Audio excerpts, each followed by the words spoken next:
பளுதூக்கு போட்டியில் உலக அளவில் சாதனை புரிந்த செய்யாறு மாணவிக்கு பாராட்டு குவிந்து வருகின்றது. திருவண்ணாமலை மாவட்டம் செய்யாறு பகுதியைச் சேர்ந்த ராஜமூர்த்தி விஜயா தம்பதியின் 3வது மகள் கஸ்தூரி.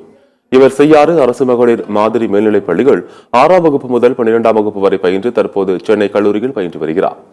பள்ளியில் படிக்கும்போது வாலிபால், கால்பந்து உள்ளிட்ட பல்வேறு போட்டிகளில் பங்கேற்று சாதனை படைத்த பின்னர் கஸ்தூரி பளுதூக்கும் போட்டிக்கு தொடர் பயிற்சி மேற்கொண்டார். இதன் விளைவாக தமிழ்நாடு அளவில் நடைபெற்ற பளுதூக்கும் போட்டியில் வெற்றி பெற்று தங்கப்பதக்கம் வென்றார். அதன் வாயிலாக ரஷ்யாவில் நடைபெறும் பளுதூக்கும் போட்டிக்கு கஸ்தூரி தேர்வானார்.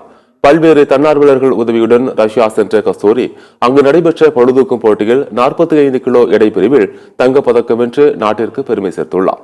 இந்நிலையில் நாடு திரும்பிய கஸ்தூரியை செய்யாறு நகர தன்னார்வலர்கள், ஆசிரியர்கள், பெற்றோர் சால்வை அணிவித்து பாராட்டினர். அப்போது பேசிய கஸ்தூரி, விளையாட்டில் சாதிக்க துடிக்கும் ஏழை மாணவ மாணவிகளுக்கு போதுமான உதவிகள் செய்ய தமிழக அரசு முன்வர வேண்டும் என வேண்டுகோள் விடுத்தார்.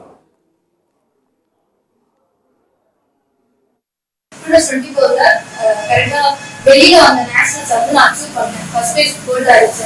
அடுத்த உடனே எனக்கு வந்து இன்டர்நேஷனலா வாய்ப்பு கிடைச்சோடனே வீட்டுல வந்து சொல்லிட்டு இது மாதிரி போறேன் அப்படின்னு கவர்மெண்ட் சைட் சப்போர்ட் கேட்கலாம் போறேன். காலேஜ்ல வந்து ஸ்ட்ரீட் லைட்ஸ் கொஞ்சம் ஹெல்ப் பண்ணாங்க. ஃபுட்டுக்கு அதுக்குலாம் ஃபவுண்டேஷன் அவங்க கொடுத்தாங்க. பட் இது டூ அண்ட் டாக்ஸ் இதெல்லாம் வீட்டுல கேட்க முடியாது. கவர்மெண்ட் சைட் சப்போர்ட் பண்ணா கவர்மெண்ட் சைடு போற முடியுமா இருக்குமே அப்படி கவர்மெண்ட் கிட்ட போய் கேட்க போனேன். ஆனா எவ்வளவு கேட்டாலும் எனக்கு அவ்வளவு அந்த சப்போர்ட் எனக்கு கிடைக்கவே இல்லை. மாவட்டம் அளவில் வந்து உதவி பண்ணா கொஞ்சம் நல்லா இருக்கும்னு நான் எதிர்பார்க்கிறேன். என்ன மட்டும் இல்ல, நிறைய பிள்ளைங்கள் ஏழைனா மக்கள் இருக்காங்க. அந்த பசங்க கொஞ்சம் ஹெல்ப் பண்ணுங்க அப்படிதான் நான் எதிர்பார்க்கிறேன். இப்ப வளர்த்துக்கு போட்டியில வேர்ல்டு சாம்பியன்